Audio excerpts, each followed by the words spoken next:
வார்த்தை கொடுக்கப்பட்டது ஒருத்தருக்கு, வார்த்தை கொடுக்கப்பட்டது ஆபிரகாமுக்கு மட்டும்தான். ஆனா ஈசாக்கு என்ன பண்ணிக்கிட்டாரு? இணைந்து கொண்டார். ஈசாக்கு என்ன பண்ணாரு? இணைந்து கொண்டார். நமக்கு வார்த்தை இல்லைனாலும் வார்த்தை உடையவர்களோடு நாம் இணைந்து கொண்டோம் என்றால் கர்த்தர் நம்மையும் ஆசீர்வதிக்க அவர் வல்லமை உள்ளவராக இருக்கிறார். ஆபிரகாமுக்கு தான் வாக்கு தத்துவம், ஆனா ஈசாக்கு அதோடு இணைந்து கொண்டார். அதனாலதான் பஞ்ச காலத்துல ஈசாக்கு கர்த்தர் ஒரு வார்த்தை கொடுக்கிறார், நீ விதைய வித, நான் உன்னை ஆசீர்வதிக்கிறேன்.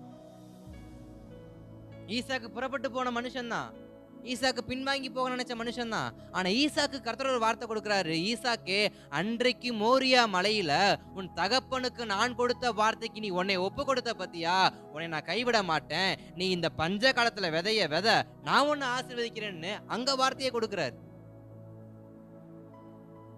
சில சமயங்கள்ல வார்த்தையை உனக்கு தானே கர்த்தர் கொடுத்தாரு, நான் ஏன் அதை ஏத்துக்கணும்? இல்ல இல்ல இல்ல, வார்த்தை யாருக்கா இருந்தாலும் அது கர்த்தருடைய வார்த்தையா இருக்கும் என்றால், அது கர்த்தருடைய உண்மையான வாக்குத்தத்தமா இருக்கும் என்றால், அந்த ஆலோசனைக்கு நம்மளை இணைத்துக் கொள்வோம் என்றால், நம்முடைய தலைமுறையை கர்த்தர் என்ன பண்ணுவார்?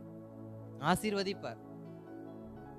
அநேக நேரத்துல நம்முடையதான சூழ்நிலைகள் மற்றவர்கள் நம்மளை என்ன பண்ணாது? இணைத்து கொள்ளாது. நாமும் மற்றவனோட என்ன பண்ண மாட்டோம்? இணைந்து கொள்ள மாட்டோம். அதாவது கர்த்தருடைய ஆலோசனைக்கு என்ன பண்ண மாட்டோம்? இணைந்து கொள்ள மாட்டோம். ஆனா ஈசாக்கு என்ன பண்ணார்? இணைந்து கொண்டார்.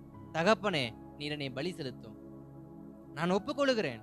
கட்டையின் மேல ஏறி அவர் படுத்துக்கிட்டாரு. தகப்பன் வெட்டுற வரைக்கும், அப்பா என்னை வெட்டிராத, என்னை குத்திராதன்னு சொல்லி திட்டவும் இல்ல, வயசான கிழவான்னு சொல்லி தடுத்து விட்டு ஓடவும் இல்ல. தன்னை கர்த்தர் தன் தகப்பனுக்கு கொடுத்த வார்த்தைக்கு அந்த பிள்ளை என்ன பண்றார்? இணைத்து கொள்ளுகிறார். சபைக்கு கர்த்தர் ஒரு வார்த்தை கொடுக்கிறார் என்றால், சபையின் வார்த்தைக்கு நாம் எல்லோரும் என்ன பண்ணணும்? இணைந்து கொள்ளணும். இணைந்து கொண்டோம் என்றால் வரும் நாட்களில், எப்பொழுது? வரும் நாட்களில் ஒரு பஞ்ச காலம் வந்தாலும் அந்த பஞ்ச காலத்திலும் கர்த்தருடைய வார்த்தையில் இணைந்து கொண்டவர்களை அவர் 100 மடங்கு ஆசீர்வதிக்க அவர் போதுமானவர்.